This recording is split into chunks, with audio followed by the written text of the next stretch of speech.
অভূতপূর্ব সাড়া আমরা পাচ্ছি। ভারতীয় জনতা পার্টির এই বিধানসভা কেন্দ্রে যিনি আমাদের প্রার্থী জহর চক্রবর্তী অত্যন্ত সজ্জন ব্যক্তি, দীর্ঘদিনের ভারতীয় জনতা পার্টির পুরনো সৈনিক। ওনার মতো ব্যক্তিকে বিজেপি দল প্রার্থী করেছে, এটা নিঃসন্দেহে একটা ঐতিহাসিক সিদ্ধান্ত। এবং আমরা বিভিন্ন জায়গায় গিয়ে যেটা অনুভব করছি, লক্ষ্য করছি, মানুষ স্বতঃস্ফূর্তভাবে এগিয়ে এসে আমাদের প্রার্থীকে সমর্থন করছেন।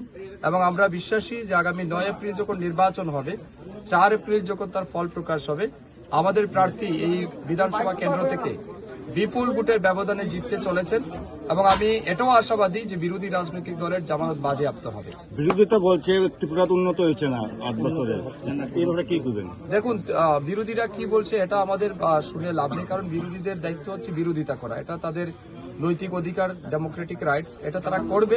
কিন্তু জনগণ সেটা রায় দেবে। জনগণ আমাদেরকে কিভাবে দেখছে এটা জনগণ প্রমাণ হয়ে যাবে আগামী 9 এপ্রিল।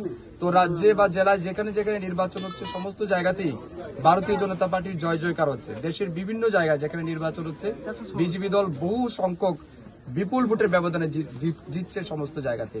ধর্মনগরও তার ব্যতিক্রম হবে না। আমাদের জহরবাবু কয়েক হাজার ভোটের ব্যবধানে এখান থেকে জিতবেন এবং বিরোধীদের একটা যোগ্য জবাব ধর্মনগরের মানুষ